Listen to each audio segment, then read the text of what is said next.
come to good questions, good answer. We have special guest who is also interested about to ordain as a Buddhist monk during this time in this month. So let's see what kind of question he had in his mind. Could you introduce us? What's your name? Of course, my name is Andy. I'm from Germany and I was very interested about the life of a Buddhist monk. So I prepared some questions for you. Okay. And hope that you can answer them. Sure, with my pleasure. I will try my best if I can answer everything. Okay. So the first one is for me quite important because I have quite a few problems standing up early. So do I have to stand up early in the morning? Well, to be honest with you, yes, it does require that you need to be waking up early in the morning. The Buddhist monk in the past, they woke up in the morning around 2 a.m. 2 a.m. Yes. Do I have to wake up at 2 a.m.? Well, that's depend on where you are going to ordain and how disciplined your teachers or the teaching monks who is going to teach you how it's going to be. But I'm expecting around 4:30 or 5 o'clock in the morning. That should be managed. Yeah, of course. Yeah, no problem. So good luck. Thank you. I have another question. I have a few questions. Sure. The next one is, why do I have to shave my head? Well, the thing is, being a Buddhist monk is a way of practice and training ones to live the simplest life as much as possible. And if there is something that can be cut, it should be also let off. So a hair is also part of the thing that is not really necessary for simple life. So that way, for example, you're waking up, you don't need to worry about looking into the mirror, try to make your hair, do your hair. Also the eyebrows. Well, the thing is that from what I had learned was that in the past, the Buddhist monks don't really require that they need to shave their eyebrows. But during the time, to be able to separate between Thai monks, Thai Buddhist monk and other country Buddhist monks, they wanted to making something easy and easier to recognize. So they decided to issue the rules, Thai Buddhist monks shaving their eyebrows. But don't worry, it will grow out. Yeah, of course. It won't take long. Yeah. Now the next question is about can I try being a monk for only a short period of time and then go back to my normal life if I want to? Or in Thai cultures and Thai society, they're accepting to have a temporary ordination. This is kind of like open opportunity for any young man want to try out what it look like. They can help this by undergo ordination for a short period of time. But the length of the time depends on how one is too. But in my opinion, about 1 month is a good experience because one can have enough time to undergo the process, learn a lot of things as being a Buddhist monk. But if you just ordain like 1 day, and then the next day you just robe, you won't learn anything. You're just changing your clothes, shaving your eyebrows and the head, which is, in my opinion, is not really worth of the time. Yeah, that's true. Now a question about food. Can I eat like breakfast, lunch and dinner, or are there some restrictions? Well, normally Buddhist monks, they're having 2 meals a day. Okay. So that would be like breakfast and lunch. But for your understanding, in the past, the Buddhist monk used to eat only 1 meal. One? Yeah, because the thing is that as become a Buddhist monk, one don't really need a lot of energy. Monk only sit and meditate, so he would need just only enough energy for him to survive. So 1 meal is enough. But hey, we giving you 2, just it's not that bad. Thank you very much. Okay. Yeah, I got this. Now a question about the daily routine of a monk. How is it? What's the life? That's a good one. The thing is, it's quite different between each temple or each place where you ordain.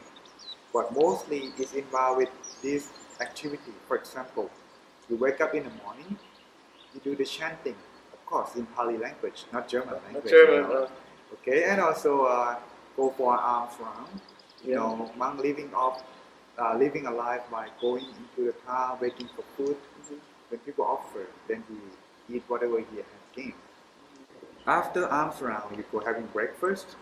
Then if they have a good training facility, they might provide teaching monks giving you meditation instruction, or you study on your own. And in the waiting for lunchtime, you're having lunch, and then you go back for meditation and learning a little bit of discipline and the Dharma of the teaching of the Buddha. And in the evening, do the evening chanting, maybe meeting another teaching monk again for learning and meditating, and at night you go to rest. So it's repeat the routine like this until the time of your ordination is over. Sounds quite interesting. Well, yes, good luck. Thank you. Is there a restriction to my hobbies? For example, if I like to do sports, can I still continue doing those? Well, as a young and new Buddhist monk, probably not. Okay. But by going for arms round, it's already exercise for you. Yeah, that's true. That's true a little bit, yeah. Okay? Then the next question is quite interesting. Sure. Why is it not allowed for a monk to engage with a woman in like sexual activities? That's a good question indeed. Well, in fact, according to the disciplines and the teaching of the Buddha, okay, the Buddhist monk is to live a holy life. A holy life is a life of chastity. You know what chastity means? It's to living alone as single, not engaged in sexual conduct or having a family. Why? Because living as a Buddhist monk, he don't need to work to earn income, to make his life supporting by money or supporting someone in his family. He has to live on his own by going for arms round, asking for food from town people who have faith and offering him food. And that's alone. He don't need to go breaking the precept like killing something or killing someone, like stealing money or killing someone to rob the money, or drinking or telling lies in order to make income, make for a living. So therefore, this is what is meant by living a holy life, a life that don't make himself trouble by breaking the thing that could make himself suffer and the other have suffered. So the monk life is like that. So therefore, by having or being a monk and engaging himself in sexual conduct like this, it would causing himself to not to be in a path of holy and also living a life with more similarly of a family person. Yeah, okay, I think I get the point. Yeah, so if it's like that, it would causing you don't live a different life. So why should people supporting you? Yeah, true. Okay. You mentioned drinking. Is it allowed for a monk to drink alcohol?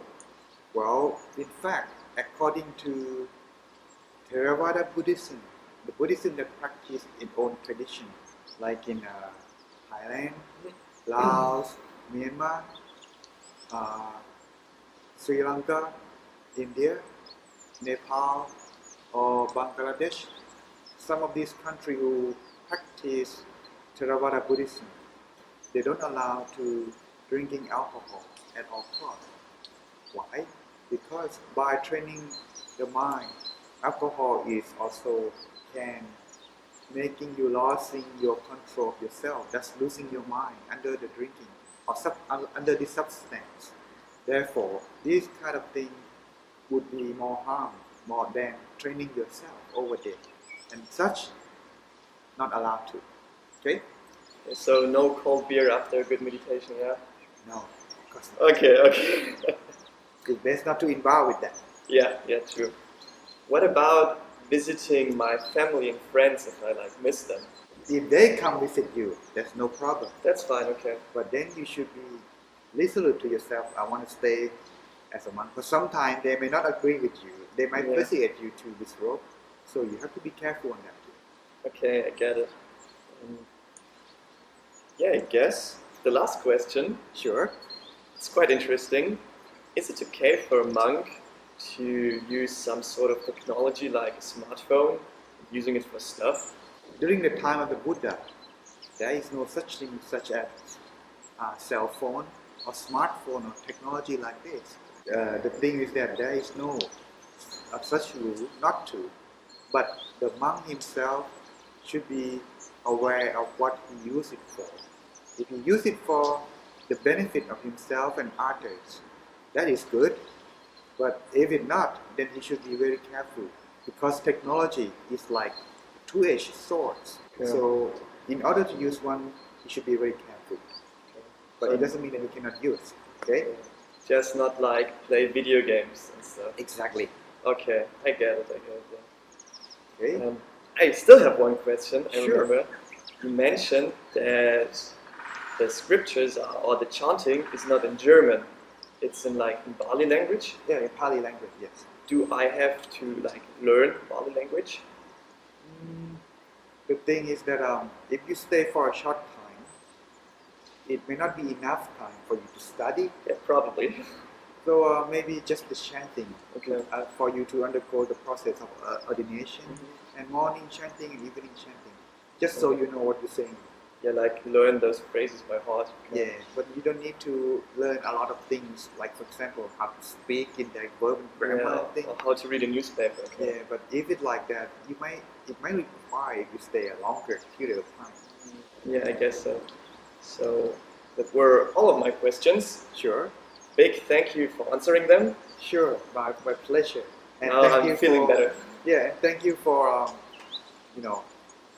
having an honor for live with our video. And everyone, thank you for watching our program live special. And see you again next program.